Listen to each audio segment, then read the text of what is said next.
Halo semuanya, perkenalkan nama saya Ardiansyah Deva Sidki Madani dengan NIM 2505120404072.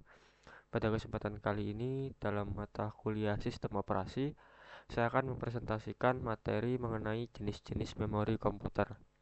Kita akan membahas mulai dari bagaimana sistem operasi manajemen memori, berbagai klasifikasi memori, hingga perkembangan teknologi RAM dari generasi ke generasi. Langsung saja kita mulai. Pertama-tama, kita perlu memahami apa sih tugas dari memori utama itu. Di dalam sistem komputer, memori utama bertugas sebagai sumber daya yang harus dialokasikan dan dipakai bersama di antara sejumlah proses yang sedang aktif.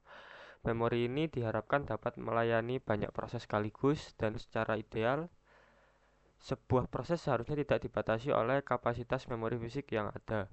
Nah, untuk mengatur semua itu dibutuhkan yang namanya manajemen memori.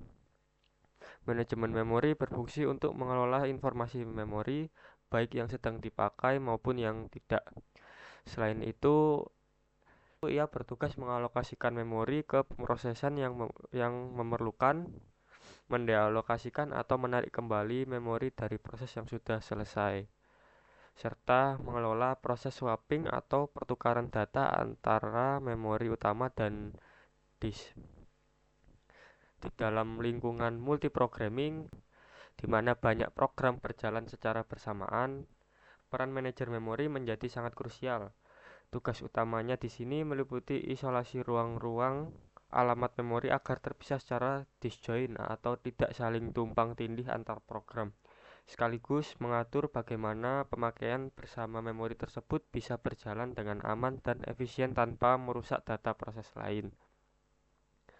Selanjutnya kita masuk ke klasifikasi memori. Secara garis besar, memori diklasifikasikan menjadi dua, yaitu memori nyata yang dibatasi oleh bentuk fisik dan memori maya yang seolah-olah tidak dibatasi oleh kapasitas fisik, karena sistem dapat melakukan swapping memori ke dalam disk. Berdasarkan fitur swappingnya, memori dibagi menjadi non-swapping, di mana memori terbatas hanya pada memori utama saja, dan swapping yang bisa diekstensi ke disk. Kemudian, berdasarkan alokasi memorinya, ada alokasi secara kontinu atau berurutan yang sifatnya simpel dan cepat tapi cukup boros, serta non-continue yang letaknya bisa melompat-lompat lebih kompleks namun penggunaannya jauh lebih efisien. Memori komputer memiliki tingkatan yang disebut sebagai hierarki memori. Di urutan paling atas ada cache memory, yaitu memori berukuran kecil namun memiliki kecepatan akses yang sangat tinggi. Di bawahnya ada memori utama seperti RAM, dan di tingkat paling bawah terdapat memori sekunder seperti hard disk atau SSD yang kapasitasnya sangat besar namun kecepatannya lebih lambat dibandingkan memori utama. Selanjutnya mari kita bahas konsep manajemen memori tanpa swapping, khususnya pada monoprogramming. Pada sistem ini hanya ada satu proses yang berjalan pada satu waktu, dan proses tersebut menggunakan semua memori yang ada. Program akan mengambil kendali seluruh mesin dan memori dialokasikan secara berurutan. Contoh penerapan sistem ini umumnya ada pada embedded system seperti pengapian mobil, pengaturan bahan bakar, hingga pengendalian kemudi. Untuk menangani lebih dari satu program, kita mengenal pemartisian statis pada multiprogramming. Metode ini memiliki banyak keuntungan, di antaranya mempermudah pemrograman, memberikan layanan interaktif secara simultan, mengefisienkan penggunaan sumber daya, serta membuat proses eksekusi menjadi lebih murah karena dapat mengerjakan job secara bersamaan. Dalam strategi pemartisian ini, sistem memori dapat dibagi dengan ukuran yang sama, di mana kita harus menyiapkan overlay atau dengan ukuran yang berbeda. Untuk strategi penempatan pada partisi berbeda, bisa digunakan satu antrean tunggal untuk tiap partisi demi meminimalkan pemborosan, atau menggunakan satu antrean tunggal untuk banyak partisi yang lebih fleksibel meski terkadang program kecil bisa masuk ke partisi yang kebesaran. Secara spesifik, memori internal terbagi menjadi dua kelompok utama. ROM dan RAM. ROM atau Read Only Memory berfungsi untuk menyimpan berbagai program penting yang berasal dari pabrik, dan sesuai namanya, isinya hanya bisa dibaca oleh pemakai tanpa bisa diubah secara sembarangan. Di sisi lain, RAM atau Random Access Memory merupakan bagian dari memori yang bisa digunakan oleh para pemakai dan sistem operasi untuk menulis dan menyimpan data serta program yang sedang aktif dijalankan. Sejarah sejarah RAM sangat panjang dan menarik. Sejak RAM pertama kali muncul sekitar tahun 1968, teknologinya terus berkembang. Pada tahun 1970 muncul Dynamic RAM atau DRAM. Berbagai varian terus lahir seperti FPM DRAM di tahun 1987, Edo DRAM di 1995, hingga SDRAM di akhir tahun 90-an. Kemudian sekitar tahun 1999 dan 2000-an mulailah era memori double data rate atau DDR SDRAM, dan kita terus berevolusi melalui DDR2, DDR3, DDR4 di tahun 2014 hingga standar modern DDR5 yang diperkenalkan sekitar tahun 2019. Jika kita melihat dari bentuk atau modelnya, memori memiliki beberapa tipe, yaitu SIMM atau Single Inline, DIMM atau Dual Inline, lalu SODIMM untuk ukuran yang lebih kecil, biasanya di laptop, serta RIMM. Dari segi teknologinya, ada dua tipe dasar, DRAM atau Dynamic RAM yang paling umum digunakan pada komputer atau laptop saat ini, di mana datanya perlu disegarkan atau di-refresh oleh CPU secara berkala agar tidak hilang. Dan yang kedua adalah SRAM atau Static RAM yang lebih cepat dan lebih mahal dari DRAM serta tidak butuh penyegaran data, sehingga sering dijadikan sebagai memory cache internal di dalam prosesor. Spesialisasi perangkat juga mempengaruhi jenis RAM yang digunakan. Untuk smartphone dan tablet yang mengandalkan baterai, dirancang LPDDR atau Low Power DDR yang hemat energi. Sementara untuk kartu grafis atau GPU, guna pemrosesan visual yang berat digunakan GDDR atau Graphics DDR.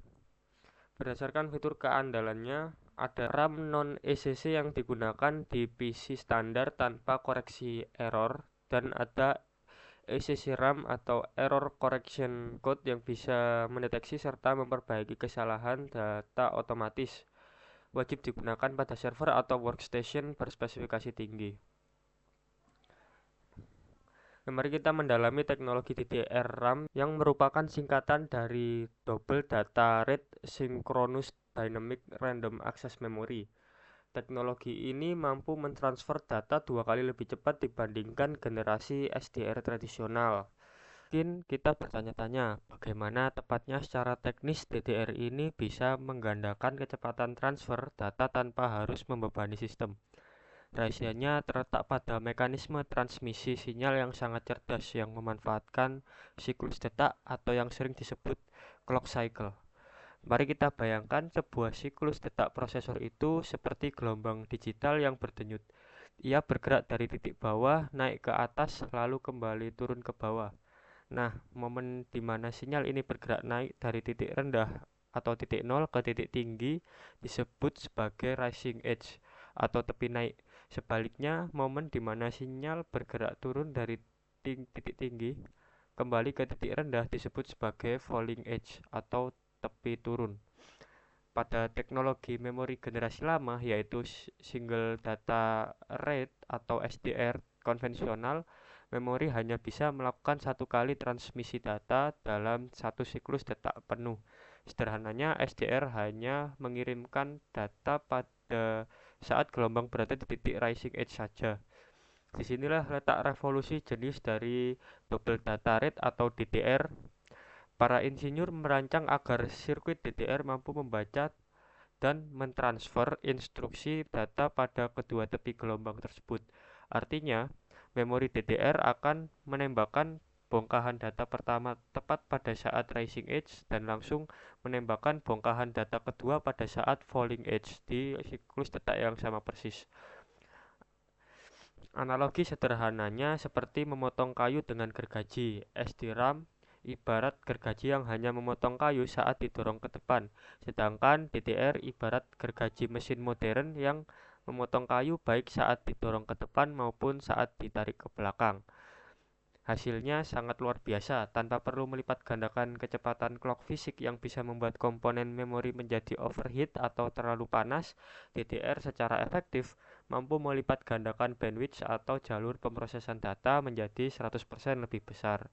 Mekanisme inilah yang menjadi pondasi dasar seluruh RAM modern yang kita gunakan saat ini, dari DDR1 hingga DDR5.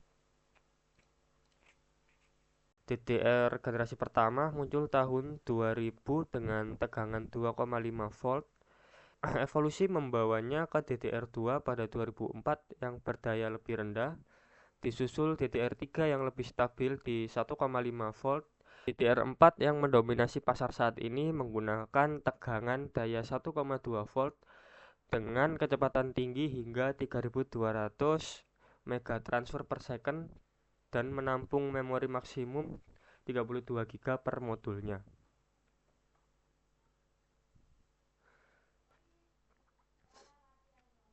Sebagai penutup, di era teknologi saat ini kita berada di era DDR5. Generasi terbaru ini dirancang untuk komputasi modern dan artificial intelligence atau AI. DDR5 memiliki tegangan daya sangat rendah yaitu hanya 1,1 volt tetapi mendukung kapasitas yang luar biasa hingga 128 GB per modul. Kecepatan standarnya dimulai dari 4.800 megatransfer per second lalu meningkat menjadi 6.000 hingga 7.200 megatransfer per second untuk standar masa kini, dan dengan teknologi overclocking ekstrim, kecepatannya bahkan dilaporkan bisa menembus di atas 11.000 Mbps. DDR5 juga mengusung efisiensi daya lewat PMIC secara langsung di modulnya dan dilengkapi fitur ECC on modul untuk menjaga stabilitas data pada kecepatan sangat tinggi tersebut. Sebelum kita masuk ke kesimpulan akhir, ada satu hal menarik tentang bagaimana arsitektur software dan hardware ini bekerja dalam sebuah harmoni. Dari sisi hardware, kita memiliki hierarki memori dan berbagai tipe RAM berkecepatan tinggi dari SDRAM hingga generasi DDR5. Namun, secanggih dan secepat apapun perangkat keras tersebut, ia tidak akan optimal tanpa sistem operasi yang bertindak sebagai manajer untuk mengalokasikan dan mendealokasikan ruang memori. Harmoni ini sangat terlihat pada fitur proteksi memori, di mana arsitektur software dari sistem operasi bekerja sama dengan perangkat keras khusus, yaitu register batas, untuk memastikan program pemakai di RAM tidak merusak area sistem. Kerjasama yang mulus inilah yang memungkinkan komputer kita bisa mengeksekusi banyak program secara simultan dengan cepat, efisien, dan tetap aman. Kesimpulannya, memori komputer bukan sekedar tempat untuk menyimpan data. Manajemen memori di dalam sistem operasi merupakan proses kompleks yang menjamin alokasi dan dealokasi sumber daya secara efisien. Sistem operasi tidak hanya mengatur partisi agar banyak program bisa berjalan secara simultan, tetapi juga memiliki peran vital dalam mengisolasi ruang-ruang alamat memori secara terpisah. Hal ini memastikan pemakaian bersama berjalan aman tanpa saling merusak antar program. Selain itu, fitur swapping membuat sistem seolah tidak lagi dibatasi oleh kapasitas memori fisik semata. Dari sisi perangkat keras, kita telah melihat perjalanan sejarah yang luar biasa berawal dari sistem monoprogramming di masa lalu, di mana satu program harus mengambil kendali seluruh mesin secara berurutan. Kini kita berada di era komputasi yang sangat fleksibel. Teknologi RAM saat ini bahkan sudah dispesialisasikan sesuai kebutuhan perangkatnya. Misalnya ada LPDDR yang sangat hemat daya untuk smartphone GDDR yang difokuskan untuk pemrosesan visual pada kartu grafis, hingga SCC RAM yang mampu mendeteksi dan mengoreksi error secara otomatis untuk kebutuhan keandalan server berspesifikasi tinggi. Semua inovasi perangkat keras tersebut, mulai dari manajemen hierarki cache hingga inovasi memori DDR5 berkecepatan tinggi yang kini dirancang khusus untuk menangani beban kerja berat dan artificial intelligence, saling terintegrasi erat.